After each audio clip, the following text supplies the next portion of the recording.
Okay, hello everyone. My name is Edgard Dewitte. I'm a Prize Fellow at Oxford, and I'm very happy to be here. Thank you so much for having me. I think it's one of the best, if not the best audience for this paper. So I'm really looking forward to your feedback. I think it's also great.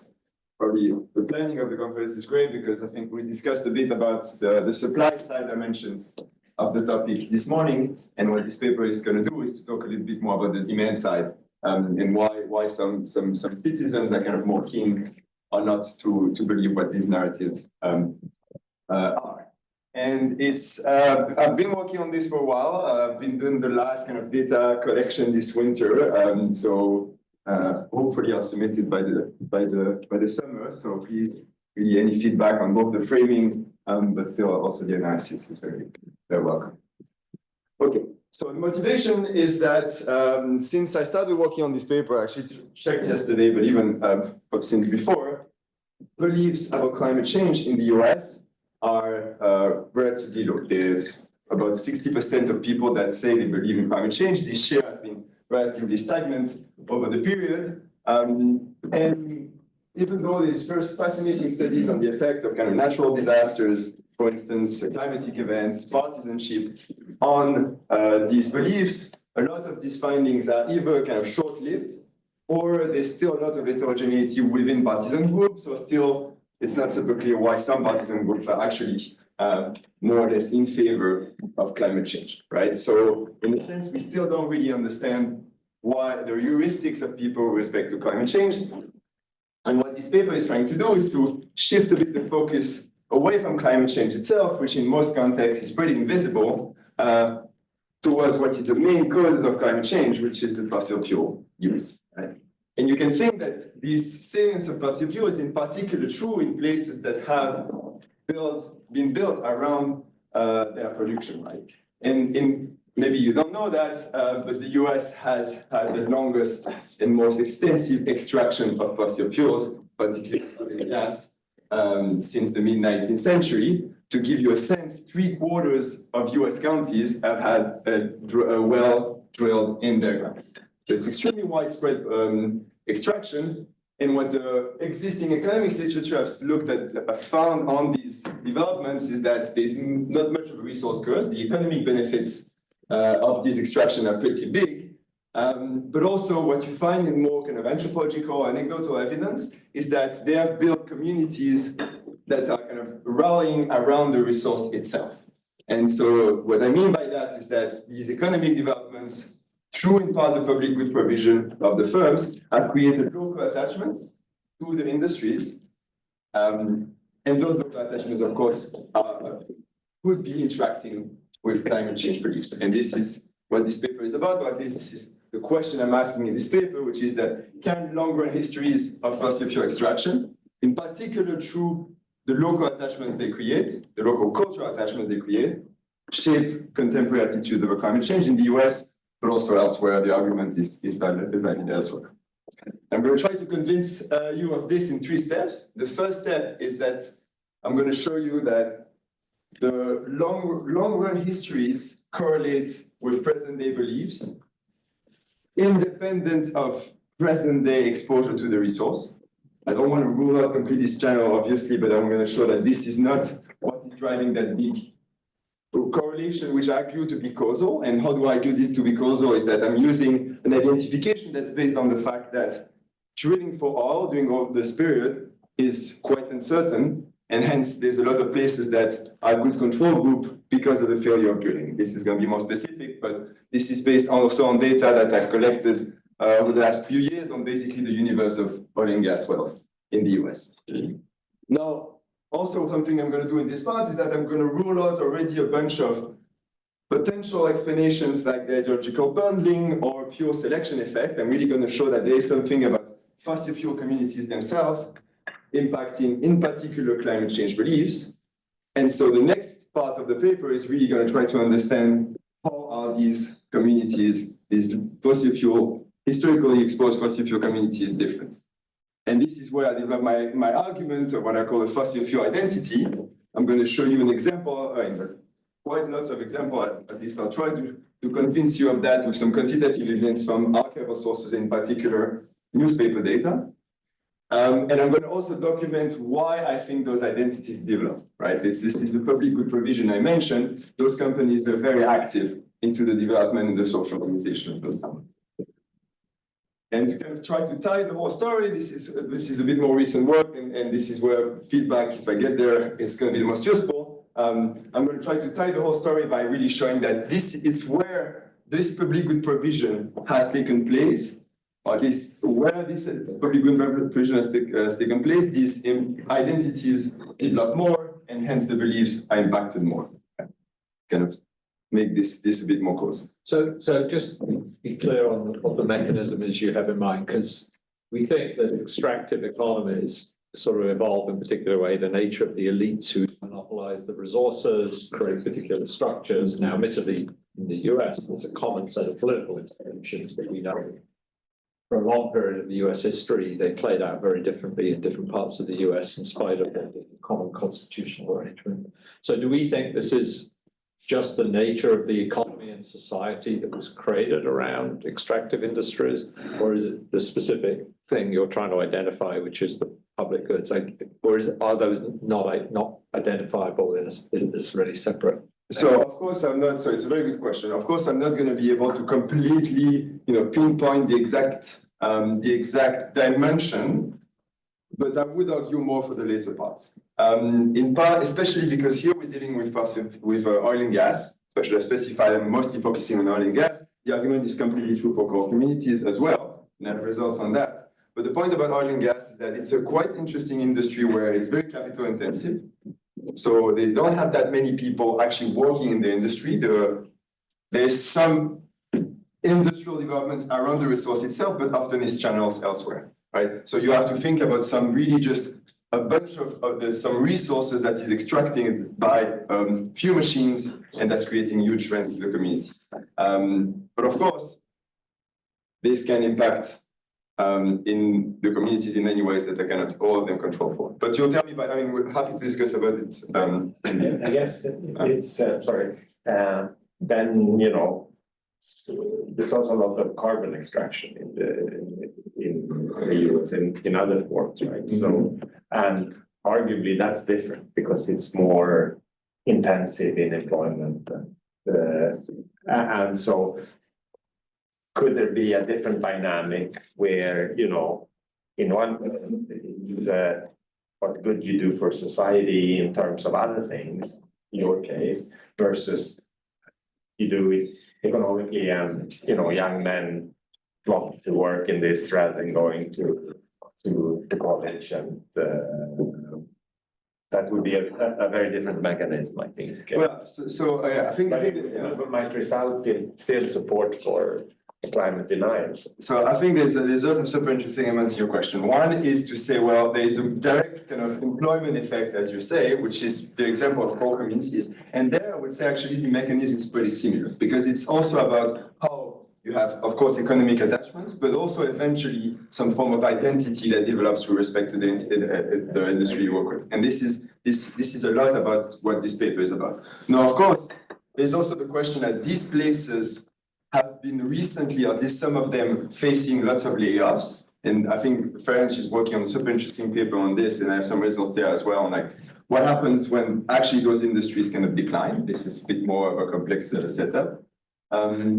And also, which is actually my conclusion, but I can state it now, is that to your point, this mechanism is probably at stake for many other industries in the US and elsewhere. Many of them are fossil fuel oriented.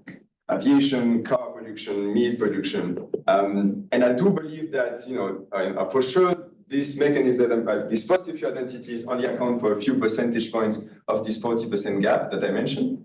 But if you add up all these different kind of strong cultural attachments to industries and consumption behaviors, you might get to a bigger sense of this 40%. So thank you for the question. I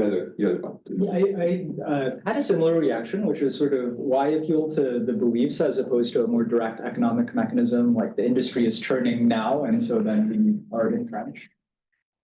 Feel free to just defer the answer until later. Because one thing that might help is this historical element. If you can say something like, and maybe you will say something like, after the oil industry, all of the oil has been extracted, the industry is totally Yeah, dead, exactly now that, yeah. introduced. Yeah. There's something that's left and this oil identity. So on the first point, I think the point is that economic dimensions are probably should be tackled in a different way than cultural dimensions. And it's relatively easy to compensate for an economic cost, an economic loss due to some climate change policy. A cultural cost is much harder to compensate, and it's probably why you find still some backlash in places that could benefit from investment in green subsidies, etc. Now, indeed, to your point of it's not an easy thing to disentangle, I'm going to do a bunch of things, including this, which is to look at places that don't have any economic attachment with the resource today. And still there, you see that the histories do matter. But I think more generally, you have one company counts in many places. So you float around a dominant industry, which can be a steel mill or a carbon mine or whatever. And, you build your identity around that. And then once it gets into trouble, people get very upset. And many of those outsiders have been supporting particular economic, political. But exactly as you say, with some form of upset with respect to something that they don't have, an economic interest anymore. So some of them, for sure, might believe that we can come back to some level of extraction and production. I don't rule out that completely. I think the real point is indeed this idea of stickiness of those attachments. And again, I'm previewing the whole paper, but it's perfect. Something that's also interesting, some results I have in that regard, is that I look at the fracking experiment. The fracking is a huge boom in gas production in the US during the 2000s. And in those places that were exogenously more impacted by fracking, beliefs don't really change. If anything, they improve towards climate change. So fracking is a specific case, so it's not the only element of proof, but I think it's showing that these are type of attachments and beliefs that you don't shift immediately just by pure economic gains. That's the argument here, and hence this is kind of a bit my contribution to the literature on climate change beliefs, which has some work on partisanship and on climatic events. As I mentioned here, I propose something that's a bit more historically rooted and can make sense of some of the persistent patterns. The explanation I bring is, of course, connecting to a larger literature on social identities. And here, what I'm kind of contributing to is a bit to bring the idea of this religious identity, ethnic identity, national identity, where there's also something that's pretty salient, which is the economic or industrial identity, call them how you want, that could be impacting attitudes in this context and many other contexts. Of course, this also contributes to kind of the deep roots of some political attitudes. And here, my contribution, I think, is to bring a mechanism that can rationalize something that's still not very clear about this literature, which is why do something persist and not? And if you think about an identity, that's a bit different than a strong, stable cultural value. It's something that can be a bit that's overlapping with other identities, that can be a bit manipulated and activated or not, and hence changed, I mean, I have a bunch of results of that, but this is kind of suggested. Is there any evidence that the green industry in the US, like solar farms and wind farms and so on, that people are living their beliefs? There's a bit of anecdotal evidence on that, but if you believe my, I mean, at least from what I show here, these type of identities take several decades technically to develop. So hopefully that's one of avenues of improvement of like, yes, eventually you will have green identities, but it's not going to be. Can you say anything about when it was, like when the extraction was happening, if that's relevant? Because you can imagine the way it contributes to an identity is you're doing this work that's sort of useful for energy, useful for the national cause, useful for war. And then at other times, it's this dirty industry. And it's I think you really need to think of, I mean, I'm going to be more detailed, and it's a very good question, but I think here you really need to think, I'm going to focus on the period between 1860, the first commercial oil well, to 2005. So it's a period that, for the vast majority of it, it's seen as a great power for growth, right? There's no debate about climate change. And this is also why I think it's an important point to think about my story and my mechanism, because we're talking about people exposed to something before climate change is even discussed, right? It's not even a question of starting in the 90s, yes, but before that, they have to develop something that is a belief maybe about the environment, but that's for sure not related to the idea of fossil fuel contributing to the climate. I guess it's like people don't develop identities around sort of hospitality very often. Like that you see the communities are like, we're the restaurant community very often. Right? Because it's not contributing to some greater cause. Anyway. No, you're right. But also because it's rare that the restaurant community does active investments in the community other than just being the business, right? Whereas what I'm going to try to see is show at least is that a local oil extracting company, because they have to nurse the constituency in so many aspects, or to rent the land, to hire the workers, they're going to invest into schools. Again, it's also related to rent, right? They're going to invest into schools, stadiums. They're going to impact the local public finances in a great way. They're going to organize social events, things like this. But I think what Mike is saying is that there is this interaction between, the social value that is attached to the industry what we're extracting, and therefore, the steepness of this identity formation curve will reflect that national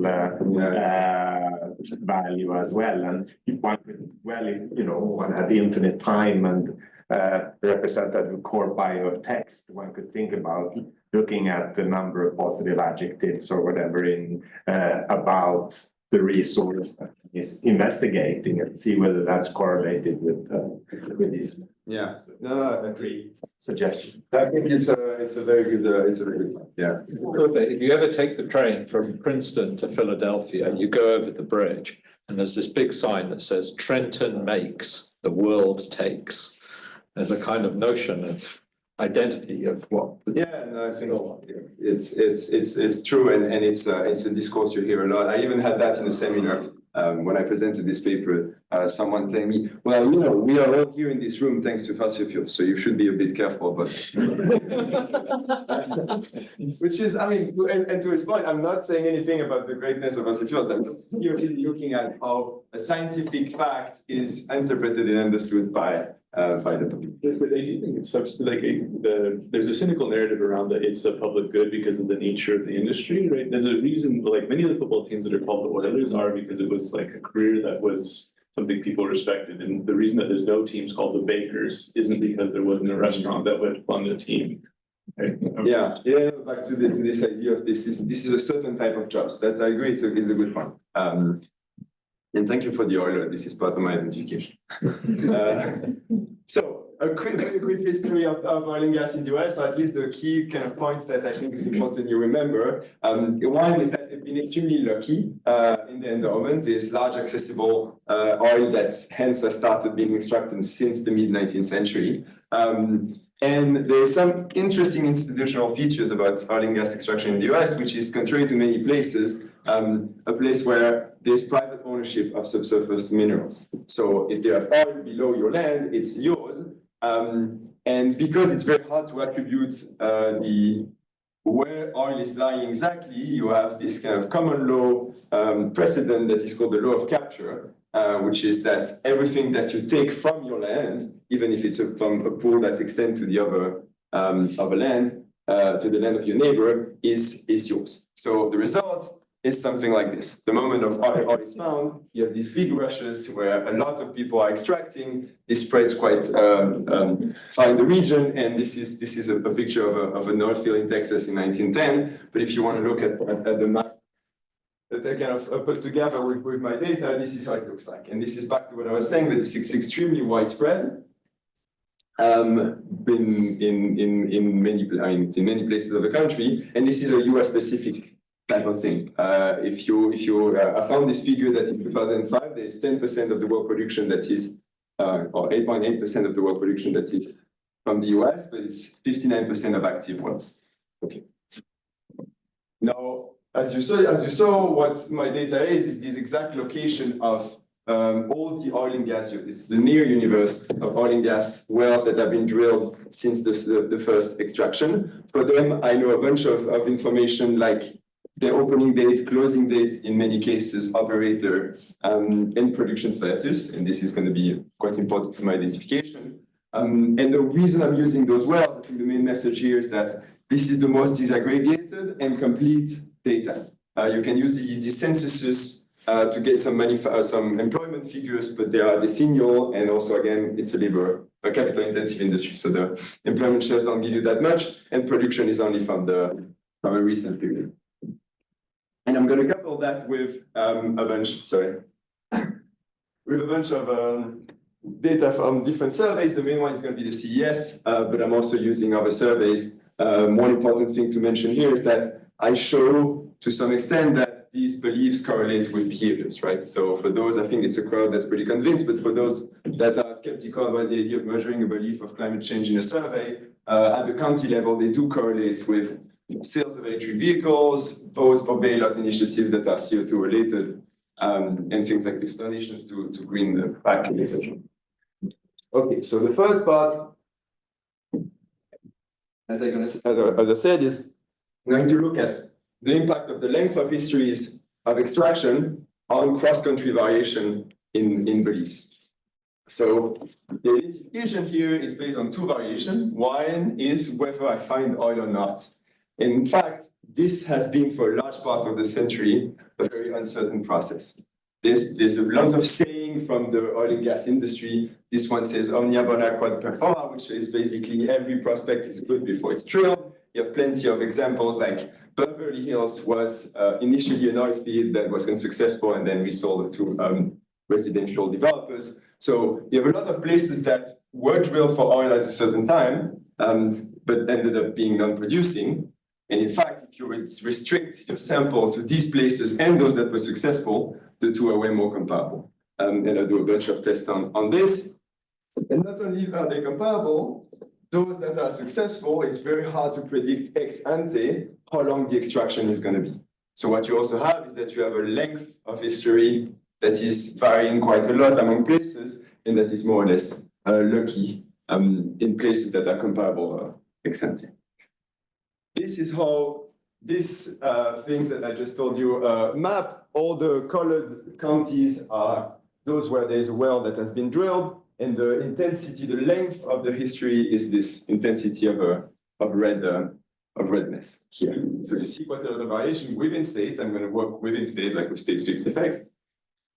And here, as a first step, what I'm going to do is a pretty simple regression where you have beliefs on the left-hand side, and then you have these exposure to oil on the right-hand side, and a bunch of controls at the individual level, right? These are individual surveys. And then county-level controls, what I always include is those geographic climatic dimensions.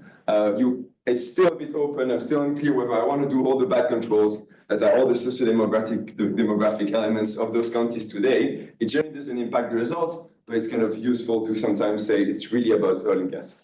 Anyway, yes. Have you looked at all of like the, I guess, contemporary quality of public goods or educational attainment or these things? Well, it's I have looked at some of these, at least of those controls, and it's way less. There's way less things than what you would expect. So it doesn't impact that much the local economy, the Republican leaning, the education level. Of course, again, it has, and there's a lot of heterogeneity depending on the economic development that followed this oil and gas extraction. But it's not clear how, again, it's not about the total exposure, it's about the length of extraction impacted these communities in a separate way. I see you using age as a control. I think it would be interesting to look at instead cohort as one of the. So it's when you supposedly you develop those attitudes not through your entire life but through your formative years, and how did they coincide with the public good provision and the exposure, etc. So that would be an interesting, that it would increase the believability of your results. Yeah. If one buys into this notion of psychology is that people get affected, disproportionately. Yeah, I think you're completely right. I've tried to, I should dig more into this. The difficulty is that it's not about one event that happens once, right? So it's about a community that develops kind of a strong kind of community identity, and when is your exposure is a bit tricky. But I agree. I can do a bit more to see when exactly which years are important, and I'm doing this in my selection exercise if we get. It's kind of a trivial question, but you also control for current oil extraction? Yes. Yeah. That's the next slide. Thank you for the question. Also, this is not super straightforward how to do it because it is, and the two are very correlated. That's my first point. Of course, this is correlated. What I'm showing Is it you, negatively or positively correlated? Because it is a good question. It is positively correlated for the most part, and then very old histories, it's decreasing. So what it means is that when you control for it, so this is doing a thing that is, intermediary between a matching and a control, because again, you don't really want to control directly for post-treatment things. But however you do it, the coefficient is slightly bigger when you account for the production. To the point that these very old histories, which is here, have a bit of a lower production. So it's actually a downward bias, and this is the main result, saying that if you have one standard deviation increase into oil and gas, into decades of producing oil and gas, which is about 3.3 decades, you have a decrease of 0.7 to 0.9 percentage points in your beliefs. This is the impact of a county variable and individual level beliefs. If you compare that to the impact of the average Republican vote shares in the county, it's about 1 to 1.5. This is rather right here. It's about 1 to 1.5 times bigger than the impact of the partisanship of your county. So it's relatively sizable, especially if you compare it to other dimensions. I mean, there's an issue which is that the counties where oil was not discovered would have followed a different economic path, right? So I think there's some work by Kai Michael showing that if you don't have oil, then you become more focused on manufacturing services, and maybe those workers are more pro-climate. So it could be that that's pulling your results in that direction. Yeah, I think it's something I cannot completely rule out. One thing that I would say is that if you look at the linearity of my effect, it's a bit here. What really matters is not necessarily I could make it even thinner here. It's not whether you actually found oil or not.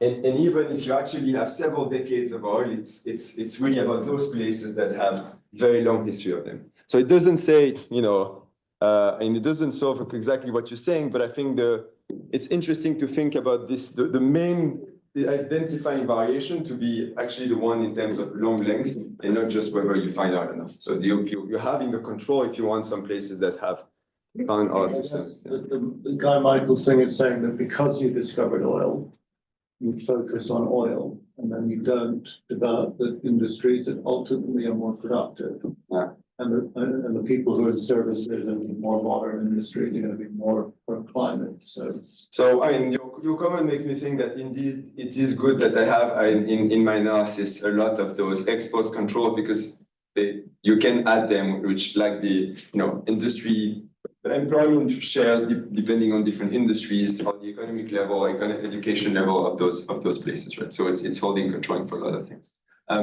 And I think something that I should mention with respect to all of this that is quite important. Quickly, I'm just saying to answer your point here.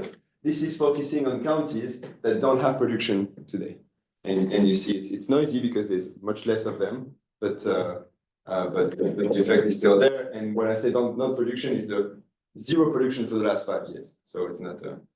Maybe worth it to just emphasize a little bit more before you talk about the two sources of variation, well or not well, and then length of time. But I think you're only using the length of time, right? Like the non-well things are the counties with no well at all ever discovered.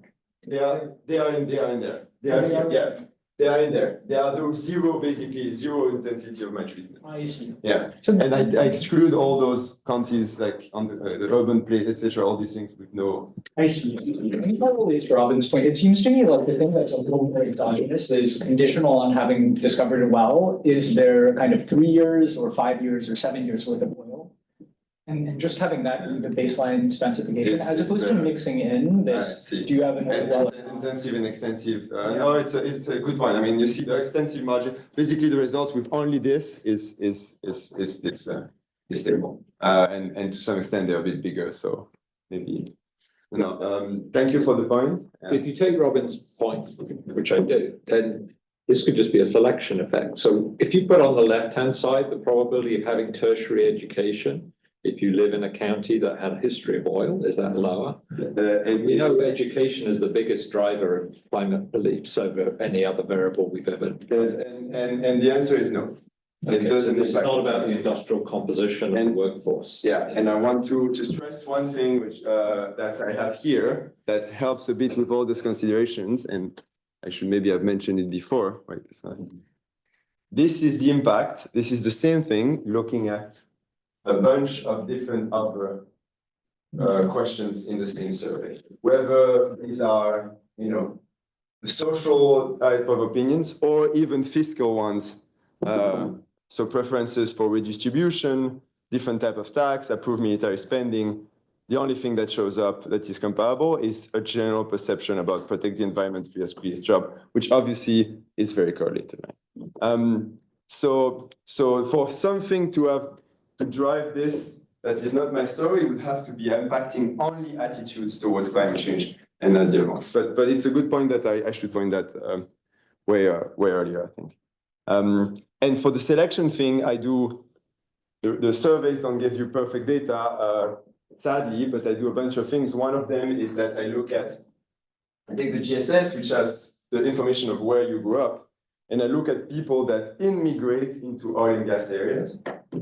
These are the blue, depending on how intense these oil and gas exposed areas are.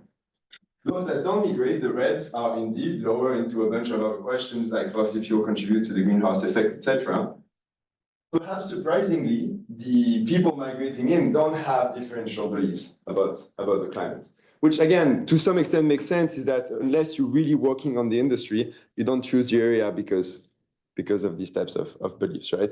And here I also look at whether exposure once you moved impacted your beliefs, and the answer is yes. So it cannot be, surely there's some selection, it cannot be fully a selection story, right? Which brings me to my second part, with not much more time left. 7 minutes. 7 minutes, okay. So, yeah. Yeah. Do you observe any effects on support for environmental regulation? Because there are questions on this in the CES starting from like 2014 onwards. I don't, so I have this question on, again, environment against jobs, but I didn't check that. I should check. Right. I guess there's an argument to say, well, it's also impacting policy decisions. Yeah. Exactly right. Yeah, because it's over years, right? Okay. No, how did these communities develop differently? I've talked about it. My answer is an oil identity, and by that I'm relatively open in the definition. I just say it's a sense of attachment or positive perception towards the industry or the resource. And this could be indeed a part of some beliefs about the contribution to the community or to the world welfare. Conveniently chosen quote from a community, oil community person: big oil, well, there's no such thing as big oil. It's all our friends and neighbors and people running our towns and supporting us. The oil industry is us. Okay, so this is the type of thing I'm trying to capture. I have a lot of anecdotes. One that I'd like to bring is that I've read accounts of in places children don't ask to be swing on this way, but they have to be pumped on the swing. To say how much, if you're part of these places, it's something that enters your daily lives. Yes. I don't see it here, but I think very much in line with this is also the book by Hochschild, Strangers in Our Own Lands. So she talks about these communities in Louisiana, and I don't know if you look at this, but what she also points out, which will be super interesting to see, is that these communities, even when they have environmental disasters, their oil identity is so strong that those disasters do not get interpreted in the same ways as the same disasters get interpreted somewhere else, even though they are sort of caused partially by this. Yeah, no, I would love to do that systematically. The only place I look at is Katrina, no, not Katrina, sorry, the big old spill, which, of course, in these places, because it's so intense and so narrowly located on the coast, has a negative impact. Oil and gas extraction, for the most part, hasn't been too detrimental, but definitely it's something I would expect because her book is really about that for the chemical industry in Louisiana. So, yeah.